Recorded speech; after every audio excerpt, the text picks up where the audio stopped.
श्री स्वामी समर्थ.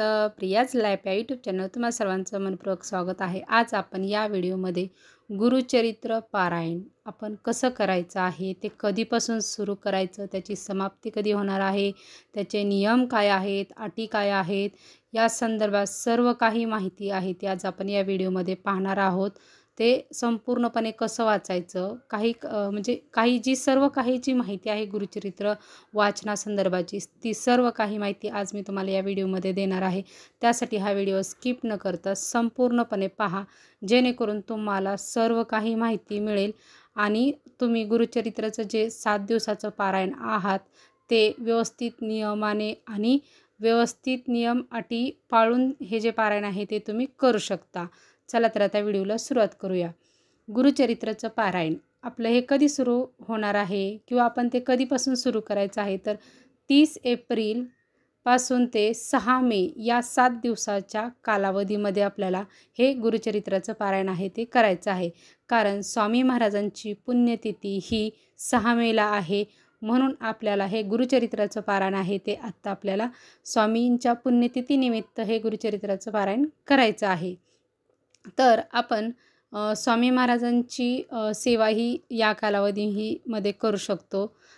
त्यांचा मंत्रजप आहे, दत्त महाराजांचा मंत्रजप आहे, तेही आपण करू शकतो. त्याचबरोबर स्वामी चरित्र जे आहे, स्वामी चरित्र आहे त्याचंही आपण वाचन करू शकतो या कालावधीमध्ये.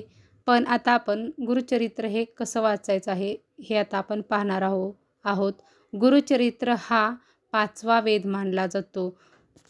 गुरुचरित्राचे पारायण हे महिला पुरुष हे दोघेही करू शकतात.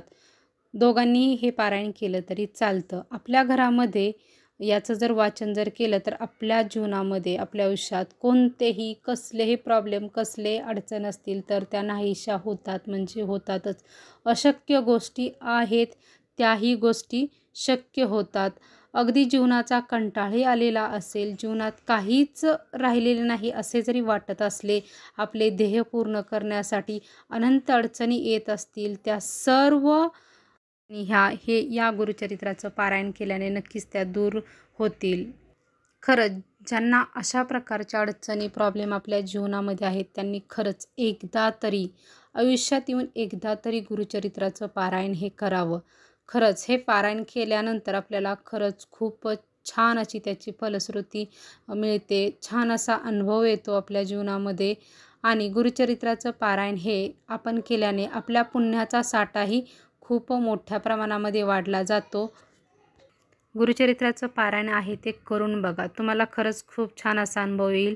आपल्या मनातील वाईट विचार हे जातील, आपले मन आहे ते प्रसन्न होईल, आपल्या सर्व प्रश्नांची नक्कीच उत्तरे आपल्याला सापडतील, ध्येय नक्कीच पूर्ण होतील, आपले जीवन हे सोन्यासारखे होईल. एवढा हा प्रभावशाली ग्रंथ आहे.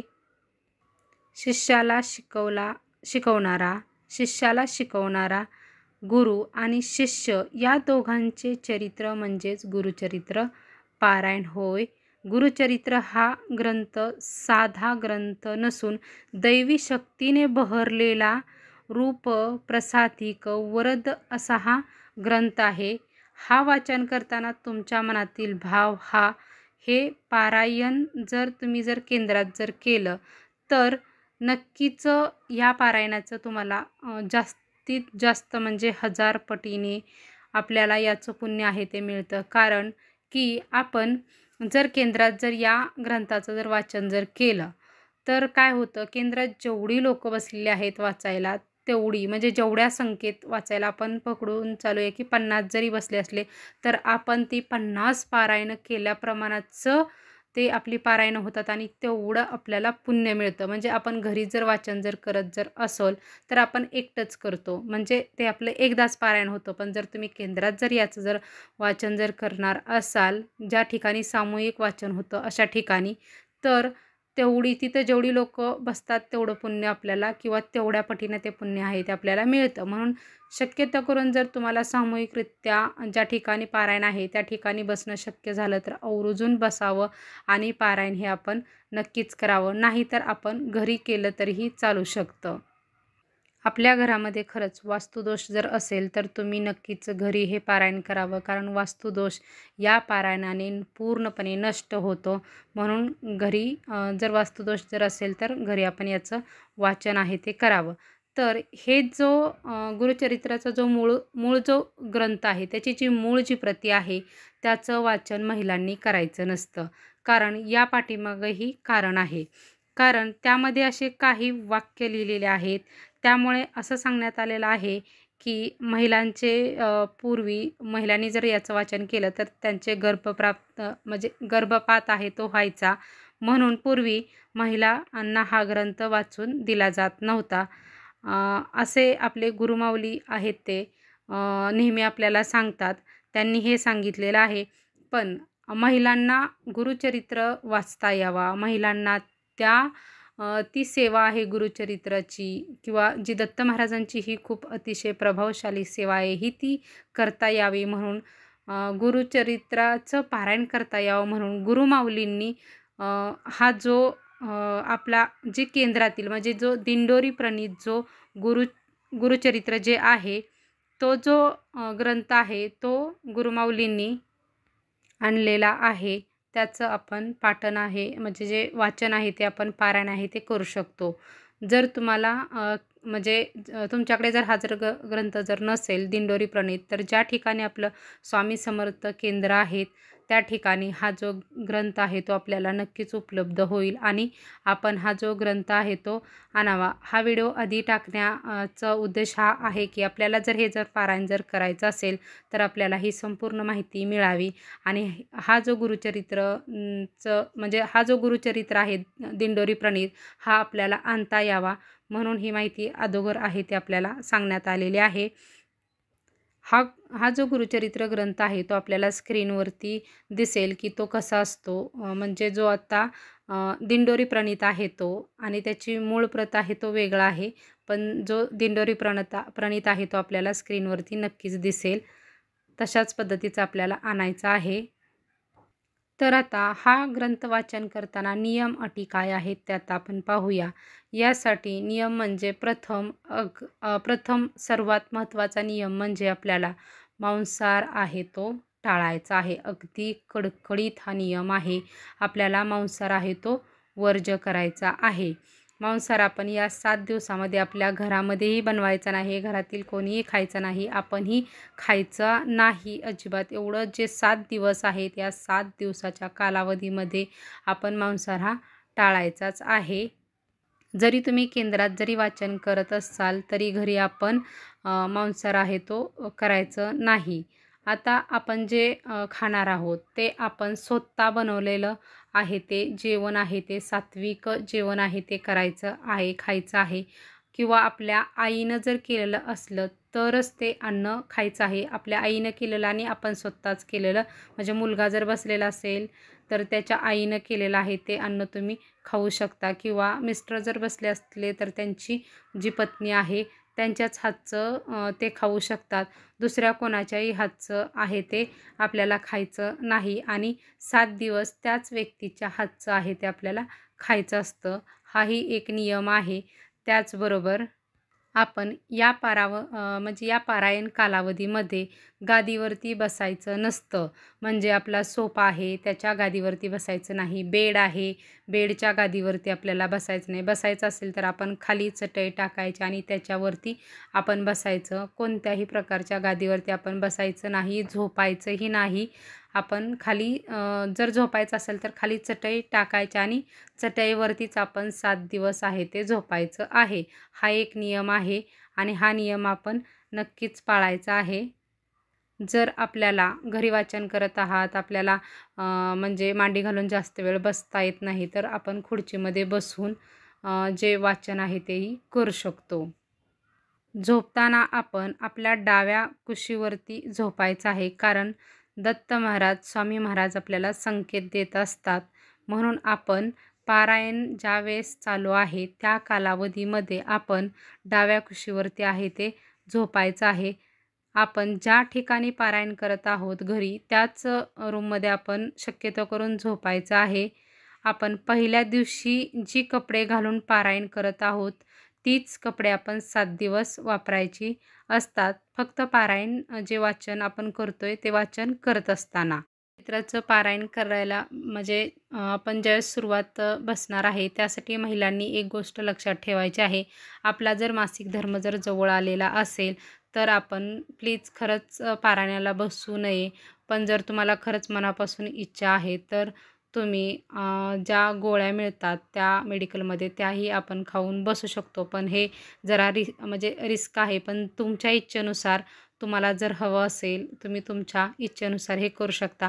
पण शक्यतो करून आपण असं जर काही प्रॉब्लेम असेल तर आपण शक्यतो करून वाचन करण्यासाठी बसायचं नाही.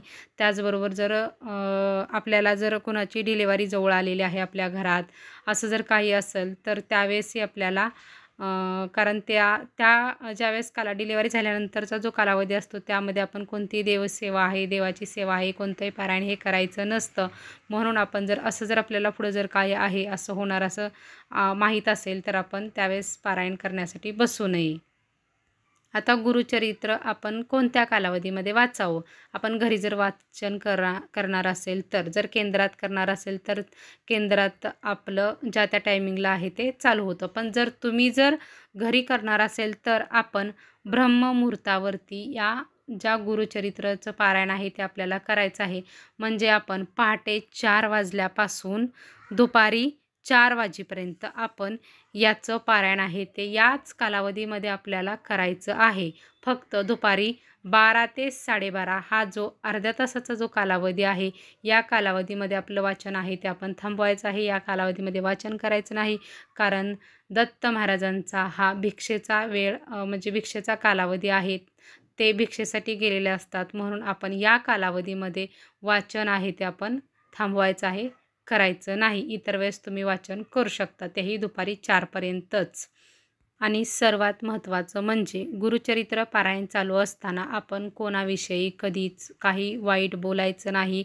आपल्या मनामध्ये काही वाईट विचार येऊन द्यायचे नाहीत. कोणावरती राग करायचा नाही. चिडचिड आहे ती करायची नाही. आपला राग आहे तो खूप कंट्रोल करण्याचा प्रयत्न आपण करायचा आहे. आपल्याला किती जरी राग आला, काही जर झाला तर ते कंट्रोल करण्याचा आपण नक्कीच प्रयत्न करायचा आहे. असं काही लईच असं राग आला असं वाटलं तर आपण जे स्वामी महाराजांचं आपला मंत्रजप आहे तो आपण करायचा आहे. कारण आपण ज्यावेळेस पारायण करायला बसतो गुरुचरित्राचं त्यावेळेस काय होतं, आपल्या मनामध्ये वाईट विचार येतात, आपल्याला राग येतो, क्रोध होतो, चिडचिड म्हणजे हे का सगळं होतं? कारण काय की आपल्या मनामध्ये ज्या काही म्हणतात ना वाईट शक्ती किंवा वाईट जे गुणधर्म आहेत असतात, प्रत्येकाचे असतात, माझ्या तुमच्या सगळ्यांच्याच असतात, कोणाच्या नसतात असं नाही, सगळ्यांच्याच असतात. ते जे आहे ते बाहेर पडतात. म्हणून आपल्याला आपलं जे असं वागणं आहे ते आपलं अतिप्रमाणात असं वागणं होतं. पण त्यावरती आपण कंट्रोल करण्याचा प्रयत्न करायचा आहे. त्याचबरोबर संध्याकाळी आपण म्हणजे रोज संध्याकाळी गुरुचरित्राचं पारायण केल्यानंतर आपण विष्णू सहस्त्रनाम आहे ते वाचायचंच आहे. दिंडोरी प्रणीत आपण ज्यावेळेस गुरुचरित्र घेणार आहे त्याबरोबर विष्णू सहस्त्रनामाचं पुस्तकही आपल्याला घ्यायचंच आहे. कारण हा नियमच आहे की आपल्याला गुरुचरित्र पारायण केल्यानंतर संध्याकाळी विष्णू सहस्त्रनाम जे आहे ते आपल्याला वाचन करायचंच असतं रोजच. विष्णू सहस्त्रनाम हे अगदी छोटं पुस्तक आहे. काही मोठं नाही पुस्तक. 10 ते 15 रुपयेपर्यंत मिळून जातं आणि याचं वाचन करण्यासाठी जास्त काही वेळ कालावधी लागत नाही. ते लगेच होतं. आता अजून एक दुसरा महत्त्वाचा अतिशय नियम आहे तो म्हणजे आपण या 7 दिवसाचं जे पारायणाचा कालावधी आहे या कालावधीमध्ये ब्रह्मचर्य आहे ते कडकडीतच पाळायचं आहे. हा खूप महत्त्वाचा नियम आहे. जसं आपण मांसाहार पाळणार आहोत तसं हेही आपल्याला पाळायचं आहे. त्याचबरोबर आता आपण या कालावधीमध्ये बाकी सर्व गोष्टी बघितल्या, पण आता आपण खायचं काय आहे, कोणते पदार्थ आपल्याला खायचे आहेत आणि कोणते पदार्थ वर्ज्य करायचे आहेत हे आपण आता माहिती पाहूया. आपण लसूण कांदा आहे तो अगदी कडकडीत म्हणजे खायचाच नाही, तो पूर्णपणे वर्ज्य करायचा आहे. त्याचबरोबर आता आपण माहिती घेऊया की आपल्याला काय खायचं आहे आणि काय नाही खायचं ते. आपण फळभाज्यांमध्ये बटाटा, टोमॅटो, भेंडी, हिरवी मिरची, ढोबळी मिरची, तोंडली, गाजर, सुरण, रताळ, वाल, अशा प्रकारच्या ज्या गोष्टी आहेत त्या आपण खायच्या आहेत. आपल्याला काळा मसाला आहे तो खायचा नाही. म्हणजे रोज आपण जो आपल्या भाजीमध्ये जो आपण मसाला वापरतो टाकण्यासाठी तो आहे तो काळा मसाला आपल्याला खायचा नाही, का तर त्यामध्ये कांदा लसूण असतो. लाल मसाला, जिरे, हळद, कोथिंबीर, कढीपत्ता, दूध, कढी, ताक आपण खाऊ शकतो. एकच प्रकारचं धान्य खायचं आहे. म्हणजे जर आपण पहिल्या दिवशी जर चपाती जर खाल्ली तर आपण रोज चपातीच खायची आहे आणि आपण जर भाकरी जर खाल्ली तर आपण रोज भाकरीच खायची आहे. हा एक अतिशय महत्त्वाचा नियम आहे. त्याचबरोबर द्विदल धान्य आहे ते आपण खायचं नसतं. द्विदल म्हणजे ज्याचे 2 भाग होतात. उदाहरणार्थ शेंगदाणा हे द्विदल आहे, त्याचे 2 असे भाग होतात. हे आपल्याला खायचं नसतं. आपला जर उपवास जर असेल तर आपण खिचडीमध्ये शेंगदाणा वापरतो. पण आपण खिचडी न खाता आपण म्हणजे शेंगदाणा आपल्याला खायचं नाही म्हणून आपण खिचडी खाऊ शकत नाही. तर आपण उपवास आहे तो आपण म्हणजे फळे आहेत ते फळे खाऊन आपण उपवास करू शकतो. रताळे, बटाटे हे आपण उपवासासाठी म्हणजे खाऊ शकतो. हे सर्व नियम आहेत हे आपल्याला केंद्रामध्ये सांगितले जातात. स्वामी समर्थ केंद्रामध्ये हे जे सर्व नियम आहेत ते मी माझ्या मनाचे सांगत नाही. कारण हे आपल्याला एवढे जे सगळे नियम आहेत हे श्री स्वामी समर्थ महाराजांच्या केंद्रामध्ये सांगितले जातात आणि तेच हे नियम आहेत. आणि रोज पारायणाचं वाचन झाल्यानंतर आपल्याला स्वामी महाराजांची, दत्त महाराजांची प्रार्थना आहे ते आपल्याला घरी रोज नित्यनेमाने करायचे आहे. सकाळी आणि संध्याकाळी दोन्ही टायमिंगला आपल्याला प्रार्थना करायची आहे. आरती करायची आहे त्यांची आपल्याला.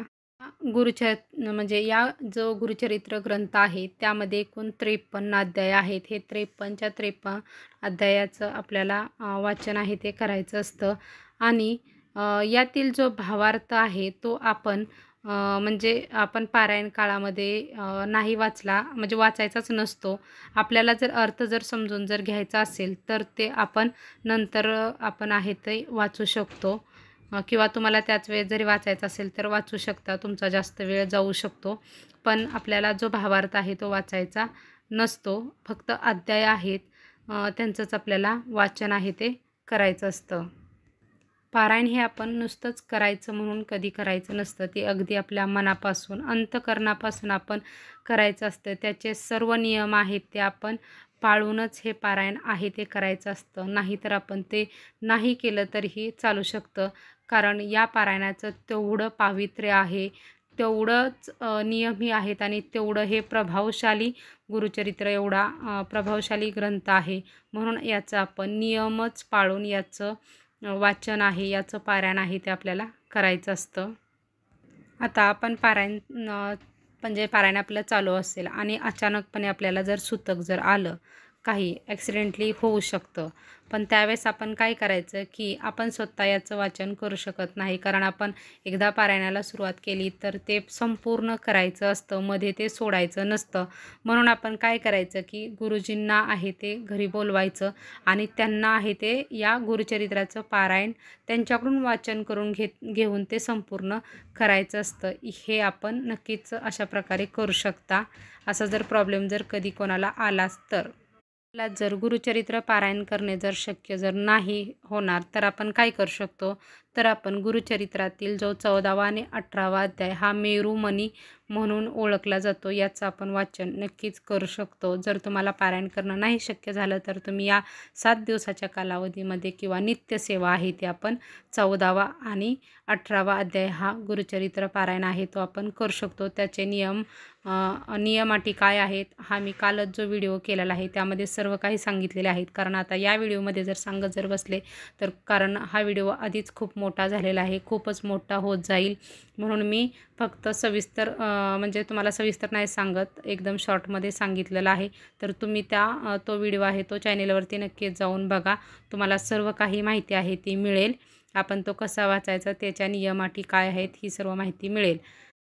ज्यांना काही प्रॉब्लेम आणि काहीच म्हणजे खूप अडचणी, खूप प्रॉब्लेम आहेत, त्यांनी हे गुरुचरित्राचं पारायण आहे ते नक्कीच आवर्जून करा. खरंच हे पारायण खूप तळमळीने सांगते मी की हे पारायण तुम्ही करूनच बघा. अगदी तुम्हाला छान असा अनुभव येईलच आणि तुम्ही नंतर मला सांगाल की ताई खरंच की तुम्ही जे म्हटलं होतं ते खरंच होतं. कारण गुरुचरित्राच्या पारायणाचा तेवढाचं जो प्रादुर्भाव आहे, जो आपल्याला लाभ आहे तो मिळतो. आपल्या सर्व संकटातून मार्ग आहे तो आपल्याला नक्कीच मिळतो आणि आपली संकटे सर्व काही दूर होतात. तरी नक्कीच हे पारायण तुम्ही या 7 दिवसाच्या कालावधीमध्ये करावं. श्री स्वामी समर्थ.